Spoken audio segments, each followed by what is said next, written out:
क्या आपने कभी महसूस किया है कि आपकी जिंदगी का सबसे बड़ा मौका आपके सामने खड़ा है, लेकिन आप डर के मारे अपने कमरे में दुबक कर रो रहे हैं? क्यों? क्या हुआ? टूट गए? दुनिया ने रिजेक्ट कर दिया या खुद ही की नजरों में गिर गए? अब आप उम्मीद कर रहे होंगे कि मैं आपसे मीठी मीठी बातें करूंगा, आपको बेचारा कहूंगा, लेकिन याद रखिए, आप ज्ञान आश्रय पर है। यहाँ मैं आपको सहलाने नहीं, जगाने आया हूँ। हम सबको लगता है कि जब हम दुखी होते हैं तो भगवान आकर हमें गले लगाएंगे और कहेंगे, कोई बात नहीं बच्चा, सो जाओ। जब अर्जुन कुरुक्षेत्र में रो रहा था तो कृष्ण ने उसे पुचकारा नहीं था, बल्कि उसे एक ऐसी डांट लगाई थी जिससे उसका खून खोल गया था। आज का ये वीडियो उन लोगों के लिए है जो डिप्रेशन, लो कॉन्फिडेंस या कायरता के जाल में फंसे हैं। आज हम जानेंगे कृष्ण का वह एक मंत्र जो मरे हुए हौसले में भी जान फूंक देता है। अगर आज आप हार मान चुके हैं तो अगले कुछ मिनट आपकी जिंदगी का रीस्टार्ट बटन साबित होंगे। आज का श्लोक भगवत गीता के दूसरे अध्याय का 3रा श्लोक है। यह श्लोक मोटिवेशन नहीं है, यह एक सर्जिकल स्ट्राइक है हमारे खोखले बहानों पर। श्री कृष्ण कहते हैं, हे पार्थ, इस नपुंसकता और इस कायरता को प्राप्त मत हो, यह तुम्हें शोभा नहीं देती। हे शत्रुओं के दमन करने वाले, अपने हृदय की इस तुच्छ कमजोरी को त्याग कर युद्ध के लिए खड़े हो जाओ, युद्ध के लिए डट जाओ। सोचिए, साक्षात भगवान अपने प्रिय दोस्त को नपुंसक कह रहे हैं। क्यों? क्योंकि कभी कभी मरहम से घाव ठीक नहीं होता, उसे जलाना पड़ता है। अर्जुन सिर्फ रो नहीं रहा था, वह तर्क दे रहा था। वह कह रहा था, कृष्ण, अपनों को मारकर क्या मिलेगा? मैं भिखारी बन जाऊंगा लेकिन अपनों का खून नहीं बहाऊंगा। हम भी अक्सर यही करते हैं। जब हम किसी काम से डरते हैं तो हम उसे त्याग या अध्यात्म का नाम दे देते हैं। हम कहते हैं, मुझे प्रमोशन नहीं चाहिए, मुझे शांति चाहिए, जबकि असलियत यह होती है कि हम मेहनत करने से डर रहे होते हैं। चलिए इसे एक मॉडर्न स्टोरी से समझते हैं। विक्रम एक बड़ी कंपनी में सेल्स हेड था। एक बहुत बड़ी डील उसके हाथ से निकल गई। उस एक हार ने विक्रम का पूरा कॉन्फिडेंस खत्म कर दिया। उसने ऑफिस जाना छोड़ दिया, फोन उठाना बंद कर दिया और अंधेरे कमरे में बैठकर सोचने लगा कि शायद वह इस काम के लिए बना ही नहीं है। उसकी पत्नी, उसके दोस्त सब उसे समझा रहे थे, कोई बात नहीं विक्रम, होता है, तुम आराम करो। लेकिन इस सहानुभूति ने विक्रम को और कमजोर बना दिया। वह खुद को एक बेचारा समझने लगा, खुद को एक विक्टिम समझने लगा। तभी उसके एक पुराने दोस्त और पुराने मेंटर मिस्टर खन्ना उससे मिलने आए। विक्रम को लगा खन्ना जी भी उसे दिलासा देंगे, लेकिन खन्ना जी ने आते ही कमरे के पर्दे खींचे, खिड़की खोली और चिल्लाकर बोले, विक्रम, यह क्या तमाशा है? तुम एक लूजर की तरह यहाँ क्यों पड़े हो? क्या तुम भूल गए तुमने 0 से इस कंपनी को खड़ा किया था? विक्रम ने रोते हुए कहा, सर, मैं टूट चुका हूं, मुझे शांति चाहिए। खन्ना जी ने कहा, शांति नहीं, यह तुम्हारी कायरता है।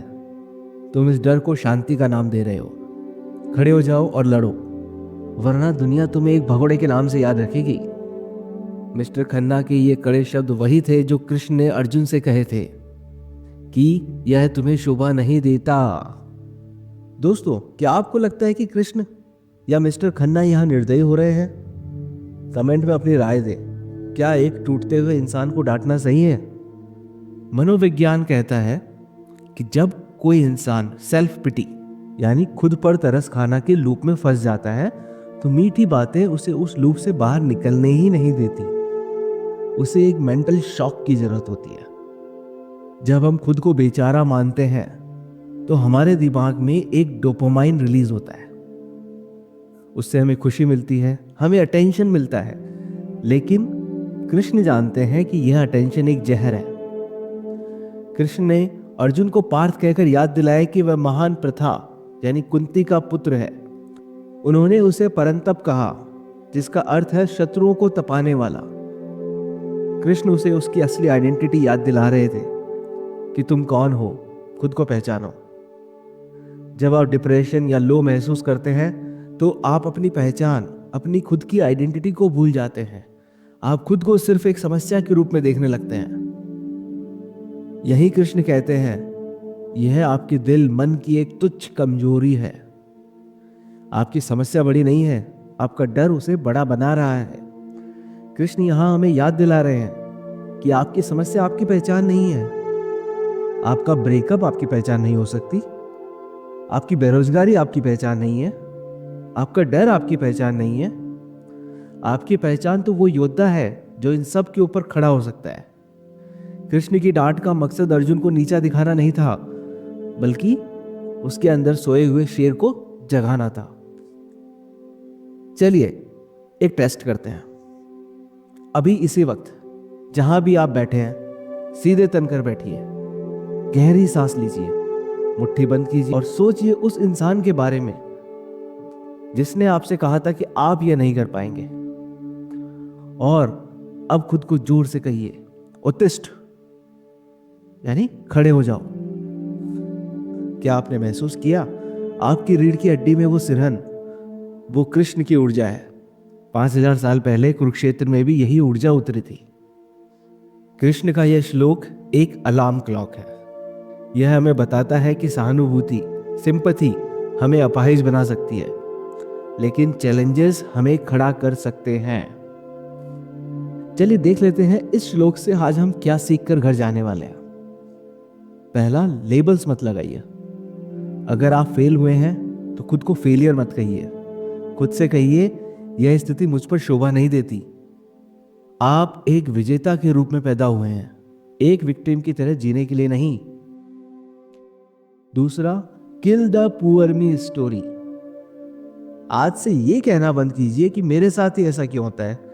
इसकी जगह कहिए कि मैं इस स्थिति को बदलने के लिए आज क्या कर सकता हूं। तीसरा, seek challenges not sympathy. Challenges के पीछे जाइए, हमें सहानुभूति नहीं चाहिए। ऐसे लोगों से दूर रहें जो आपको हमेशा बेचारा महसूस कराते हैं। ऐसे लोगों के पास बैठे, ऐसे लोगों की संगति में रहें जो आपको चुनौती दें, जो आपको आईना दिखाएं, जो आपको आगे बढ़ने के लिए प्रेरित करें। चौथा, action is the only exit. याद रखिए, एक्शन ही आपका हल है। अर्जुन को लगा कि सोचने से समस्या हल हो जाएगी। कृष्ण ने कहा, सब कुछ छोड़ो, सब कुछ त्यागो और खड़े हो जाओ। डिप्रेशन का सबसे बड़ा दुश्मन एक्शन है। छोटा ही सही, लेकिन पहला कदम जरूर उठाएं। जब आप पहला कदम उठाएंगे तो अगला कदम तो अपने आप उठ जाएगा। The 5 minute rule. जब आपका मन कहे कि अरे यार मुझसे नहीं होगा, तो सिर्फ 5 मिनट के लिए, सिर्फ 5 मिनट के लिए उस काम को करिए। याद रखिए, आपका छोटा सा एक्शन ही उस डर का एकमात्र इलाज है। विक्रम उस दिन खन्ना जी की बात सुनकर ऑफिस गया। उसने हार को स्वीकार किया और नए सिरे से काम शुरू किया। सिर्फ 6 महीने बाद वह पहले से भी कई बड़ी डील्स क्लोज कर चुका था। याद रखिए, कृष्ण आज भी हमारे सारथी बनकर वहीं खड़े हैं। बस हमसे एक चीज मांग रहे हैं कि हम अपनी आंखों से आंसू पोंछें और अपना गांडीव उठाएं, अपना कर्म करें। अर्जुन ने भी आंसू पोंछ लिए थे, लेकिन अभी एक और समस्या थी। अर्जुन ने कहा, मैं खड़ा तो हो गया, पर मैं कंफ्यूज्ड हूं। मुझे सही और गलत समझ नहीं आ रहे हैं। क्या सही है और क्या गलत, इसका फैसला मैं कैसे करूं? यही है हमारा अगला पड़ाव। अगले वीडियो में बात करेंगे अध्याय 2 श्लोक 7 की, जहां अर्जुन अपना अहंकार छोड़कर कृष्ण को अपना गुरु स्वीकार करता है। अगर आप भी लाइफ के चौराहे पर खड़े हैं तो अगला वीडियो आपके लिए कंपास का काम करेगा। तो जल्दी से सब्सक्राइब कीजिए ज्ञानाश्रय को। यहाँ हम सिर्फ श्लोक पढ़ते नहीं हैं, हम हमारी और आपकी आत्मा को जगाते हैं। जय श्री कृष्ण। उत्तिष्ठ भारत है। नमस्कार।